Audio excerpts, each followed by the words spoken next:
Le verbe et le sujet.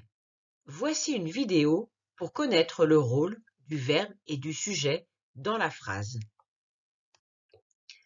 Mais que font-ils? Ils sont en train de courir. Elle est en train de travailler. Le bébé est en train de dormir. Les mots dormir, courir, travailler sont des verbes d'action. Le verbe, c'est un mot qui dit ce que l'on est en train de faire.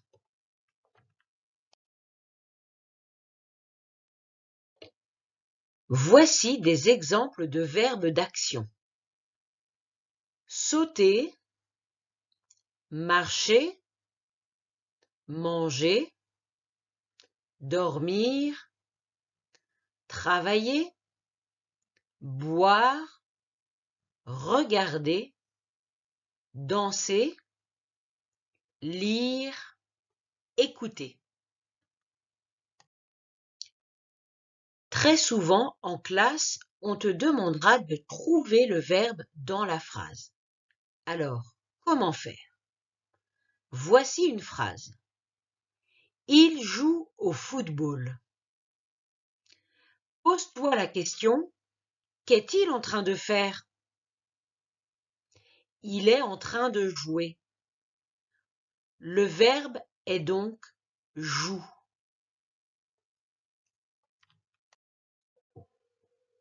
Elle chante bien. Que fait-elle? Elle est en train de chanter. Chanter, c'est l'infinitif du verbe chante. On dit que c'est le nom du verbe. Elle dort dans son lit. Que fait-elle? Elle est en train de dormir. Dormir est l'infinitif du verbe dort. Quand tu parles en français, tu conjugues le verbe. Par exemple, je chante mardi. Nous chantons bien. Ils chantent ensemble. Tu vois que le verbe change quand il est au singulier ou au pluriel, par exemple. Tu vas donc apprendre à conjuguer les verbes. Prenons, par exemple, le verbe parler. Je parle, tu parles, il ou elle parle, nous parlons, vous parlez, elle ou il parle. Regarde la fin du verbe. La terminaison n'est pas la même. Tu apprendras aussi que le verbe se conjugue dans le temps. Aujourd'hui, je parle avec mon ami. Demain, je parlerai avec mon ami. Hier, j'ai parlé avec mon ami. Au passé, au présent et au futur, le verbe va changer. Quand tu feras de la conjugaison, tu apprendras à conjuguer les verbes au présent, au futur, à l'imparfait, au passé composé et à bien d'autres temps.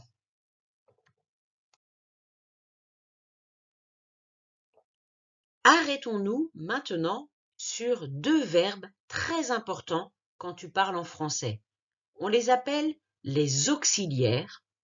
Il s'agit du verbe être et du verbe avoir. Le garçon est malade, c'est le verbe être. Être malade. Il a mal à la tête, c'est le verbe avoir.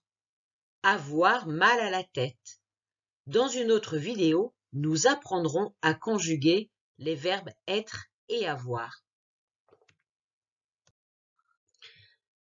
Regarde ces phrases qui utilisent les auxiliaires être et avoir.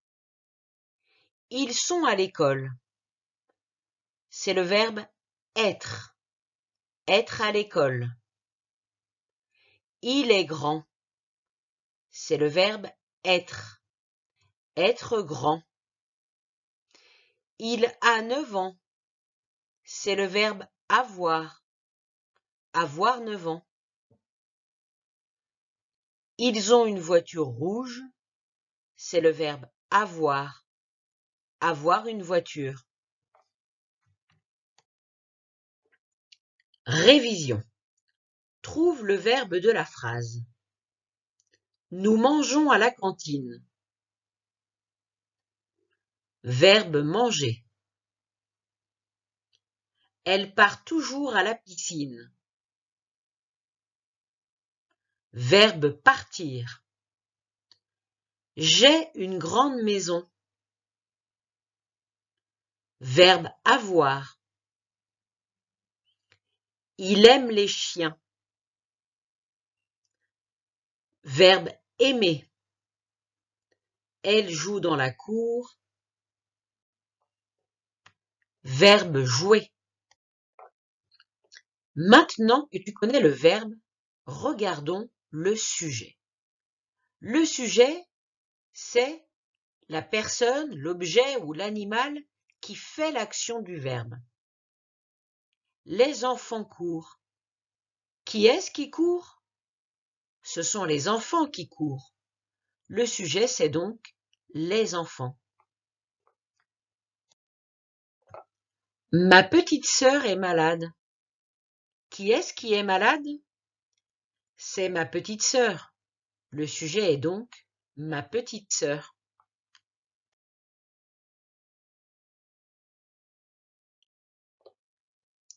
Elle regarde la télé. Qui est-ce qui regarde la télé? C'est elle. Elle est donc le sujet de la phrase.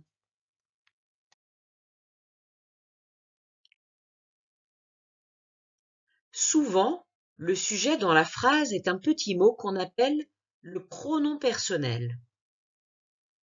Je, tu, il, elle, nous, vous, il, elle sont des pronoms personnels et peuvent être le sujet de la phrase. Révision. Trouve le sujet de la phrase. Les enfants travaillent beaucoup.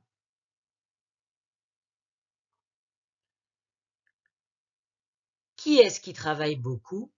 Ce sont les enfants. Je ne bois jamais de Coca-Cola. Qui est-ce qui ne boit jamais de Coca-Cola? C'est je. Ils sont dans la classe. Qui est-ce qui est dans la classe? Ce sont ils. Le bébé dort à 8 heures. Qui est-ce qui dort à 8 heures? C'est le bébé. Mes amis parlent français. Qui est-ce qui parle français? Ce sont mes amis. Tu sais maintenant comment trouver le verbe et le sujet dans la phrase.